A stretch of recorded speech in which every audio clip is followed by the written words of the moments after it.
இப்போ சமீபத்தில் அந்த கடவுள் சம்பந்தப்பட்ட விஷயம் இப்போ ஒரு விவாதத்துக்கு உட்பட்டுச்சு. அல்லாஹ் உண்மையில் இருக்கிறானா இல்லையா அப்படிங்கிற அந்த விஷயம் விவாதத்துக்கு. அப்போ ஒரு கேள்வி வைக்கப்பட்டது. என்ன அப்படின்னா, அவங்களும் ஒத்துக்கிட்டாங்க, கடவுளை மறுக்கக்கூடியவர்களும் ஒத்துக்கிட்டாங்க. என்ன அப்படின்னா, எந்த ஒரு நேர்த்தியாக செய்யப்பட்ட பொருளும் அதுக்கு ஒரு படைப்பாளன் இருப்பானா இல்லையா? கண்டிப்பா. இப்போ ஒரு கார் இருக்கு, BMW கார் இருக்கு. அந்த கார் பக்கத்துல ஒருத்தனும் இல்லை. இந்த கார்ல சாவி இருக்கு. நேரா ஒருத்தன் போய் இந்த கார் குப்பை கூலங்கள் இருந்துச்சுல, இந்த மரத்துல இருந்து இந்த இலைகள்லாம் விழுந்துச்சுல்ல, அந்த இலைகள்லாம் அப்படியே கொஞ்ச நாள்ல அதுவே அப்படியே மழை பெஞ்சு அப்புறம் ஆடு மாடெல்லாம் மிதிச்சு அதுல இருந்து ஒரு தூசி மாதிரி அந்த தூசி கொஞ்சம் கொஞ்சமா அப்படியே இன்ஜினாகவும் டயராகவும் சீட்டாகவும் ஃப்ரேம் ஆகவும் மாறி இப்ப நாங்க அதை ஓட்டிட்டு இருக்கோம். வண்டியில் இப்ப நிக்குது. இது எனக்கு சொந்தம். இது இப்படிதான் உருவாச்சுன்னு ஒருத்தன் சொல்றேன். இதை நீ நம்புவியா? ஏன் நம்ப மாட்டேன்? இப்படிதான் நீ உலகத்தை நம்பிட்டு இருக்க. இந்த உலகம் தன்னால உருவாச்சுன்னு நம்புறது எப்படிப்பட்டதுன்னா, இதை விட மோசமான பைத்தியக்காரத்தனமான கற்பனை. ஏன்னா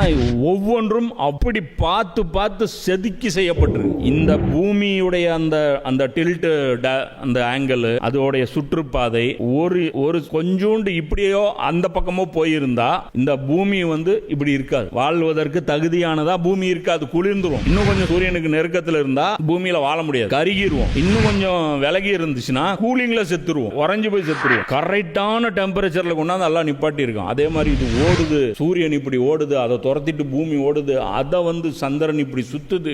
எதுவுமே மிஸ் ஆகாம பல கோடி வருடங்களா நடந்துட்டு இருக்கு. அந்த அளவுக்கு அது நேர்த்தியாக படைக்கப்பட்டிருக்கு. அப்ப இந்த நேர்த்தியான படைப்பு பேசலையா, படைச்சவன் ஒருத்தன் இருக்கிறான், புரியுதா? அப்ப நீ என்ன பண்ணு, படைச்சவனை தேடு, வெரிஃபை பண்ணு. கடைசியா குர்ஆன் நீ நிப்ப. இதை தவிர வேற எந்த சாட்டிஸ்பாக்சன் ஆன்சரும் உனக்கு வேற கிடைக்கவே கிடைக்காது. அப்ப அல்லாஹ் விஞ்ஞானப்படி தான் நாங்க விஞ்ஞானம், இதான்டா விஞ்ஞானம். ஸ்பீக்கர் பாக்ஸ் இருக்கு, அது செய்யாம அது வந்திருக்காது, இதான விஞ்ஞானம். அப்ப எப்படி பொருள் இருக்குல்ல, யாரு செஞ்சா அது அப்புறம் பேசுவோம். ஒருத்தன் செஞ்சானா இல்லையா முதல்ல அந்த முடிவு, அதுக்கப்புறம் அந்த ஒருத்தன் யாருன்னு கண்டுபிடிப்போம். ஒவ்வொரு கொஸ்டினா கிளியர் பண்ணிட்டு வருவோம். எடுத்தோன்னே எல்லா கொஸ்டினுக்கும் ஆன்சர் பண்ணிட முடியாது.